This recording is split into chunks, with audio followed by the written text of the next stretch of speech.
Kādreiz, kā stāsta teika, Dundagā bijusi skaista pils.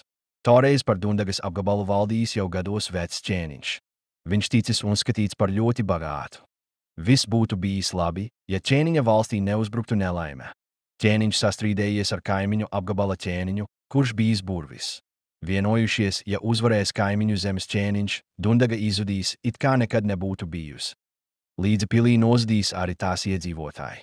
Pilsēta toreiz vēl nebija saukusies par Dundagu, un ķēniņš teicis, ka pils varēšot virs zemes pacelties tikai tad, ja kāds pateiks tās jaunu vārdu. Tā tas arī noticis. Dundagas ķēniņš derības zaudējis. Kādu rītu apkārtnes iedzīvotāji pils vietā ieraudzīja lielu, melnu alu, kurā veda vecas, apsūbējušas kāpnes. Ala visiem iedvesa bailes, to uzskatīja par nelaimi vēstošu, jo katru, kas iedomājās alu apskatīt, tad vairs neredzēja. Reiz kāds aitu gans, gados vēl jauns zēns, alas tūmā ganījis aitas. Tā kā viņš nebija šejienietis, tad arī par alu nekā nezināja. Viņš to nolēmis apskatīt. Zēns nokāpis pa kāpnītēm, kas veda uz mazu, šauru tornīti. Tur zēns ieraudzījis zvanu. Zvans bijis liels, melns, jau noklājies ar gadsimtu rūsu.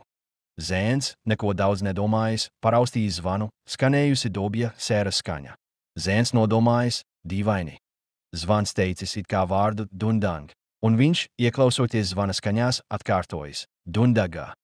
Līdz ko viņš šos vārdus izteicis, sagruva melnā ala, un tās vietā apkārtnes iedzīvotāji ieraudzīja pili.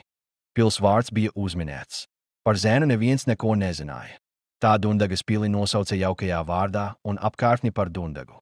Tāpat tā saucas arī vēl šodien. Pils vietā ir palikušas tikai drupas.